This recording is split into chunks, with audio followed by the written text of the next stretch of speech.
जो नंबर्स जिनकी हम बात भी कर रहे थे कि बहुत ज्यादा इंकरेजिंग नंबर्स नहीं आ रहे हैं ओवर द वीकेंड, नंबर्स आए कहाँ कहाँ हैं? कोटक बैंक का भी अनिल जी ने भी जिक्र किया, तमाम सारे और दूसरे नंबर्स और साथ ही ट्रिगर्स लेकर पूजा हमारे साथ स्टूडियो में बनी हुई है। मॉर्निंग पूजा, शुरुआत नंबर्स से ही करें। कोटक ने भी बड़े फेयर, एक बैंक ने डिसअपॉइंट ही किया। बिल्कुल बिल्कुल, जितने भी नंबर्स एनबीएफसी स्पेस से आए हैं और बैंकिंग स्पेस से आए हैं, ज़्यादा कुछ बहुत अच्छे नतीजे देखने को नहीं मिले हैं। कहीं ना कहीं स्लिपेजेस और एनपीए के फ्रंट पर कंसर्न ही नजर आए।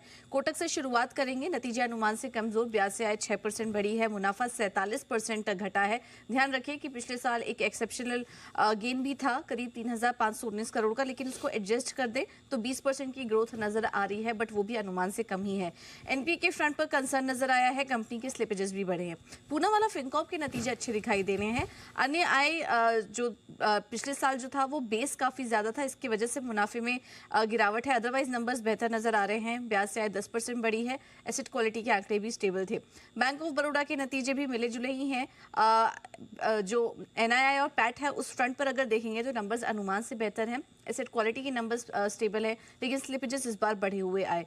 एसबीआई कार्ड के नतीजे भी मिले जुले दिखाई दे रहे हैं। एनआईआई में 14% की ग्रोथ, मुनाफा करीब 6%, 6.5% घटा है कंपनी का, लेकिन एसेट क्वालिटी के फ्रंट पर नंबर्स स्टेबल नजर आ रहे हैं।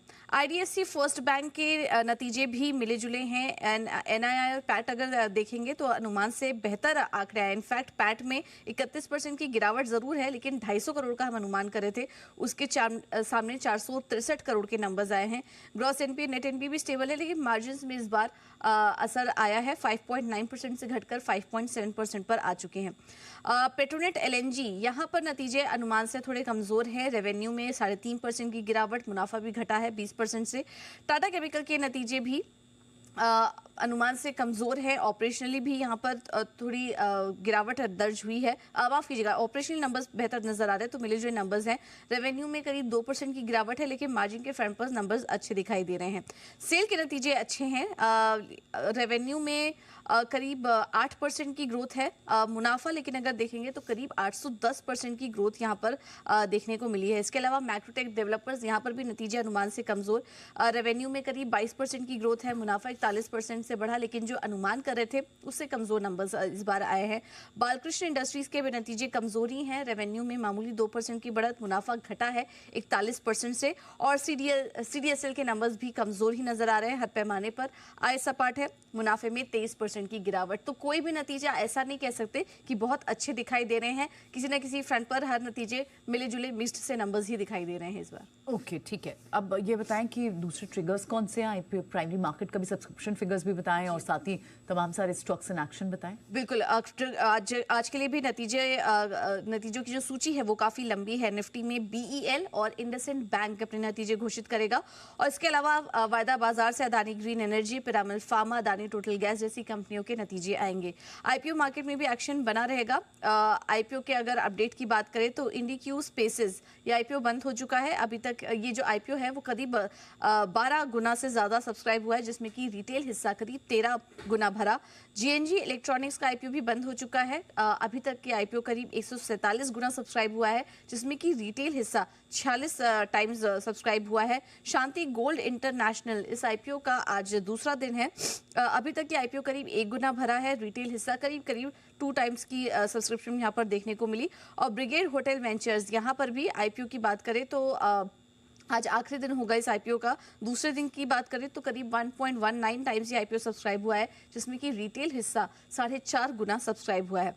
खबरों वाले शेयर्स में डॉक्टर रेड्डीज पर रखिए नजर।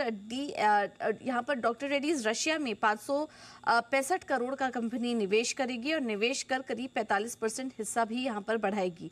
एलेम्बिक फार्मा की एक टैबलेट को यूएस एफडीए से मंजूरी मिल चुकी है, और इस टैबलेट का जो कुल मार्केट है वो 614 करोड़ है। अमर इंटरप्राइजेस पर भी रखिए नजर। कंपनी की इजराइल की यूनिट्रॉनिक्स में कंट्रोलिंग हिस्सा उन्होंने खरीद लिया है, तो उसके चलते आज यहाँ पर नजर होगी।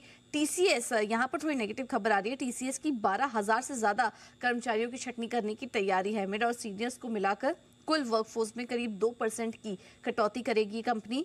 राइट्स पर भी होगा फोकस। बीईएल से करीब 177 करोड़ का ऑर्डर मिला है कंपनी को। इसके अलावा जी शिपिंग पर भी नजर रखिए। यहाँ पर ड्राई बल्क कैरियर Q3 तक फ्लीट में शामिल होगी। एक नई फ्लीट कंपनी ने यहाँ पर खरीदी है, जिसको कि जो कि 2000 जो कि इनके जो करियर में तीसरी तिमाही तक शामिल होने की बात की जा रही है।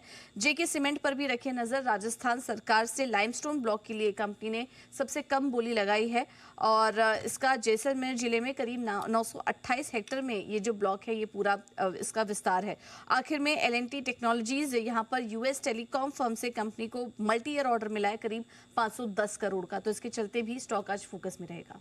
ऑलराइट, चलिए तो ये सारे स्टॉक्स और साथ ही अर्निंग्स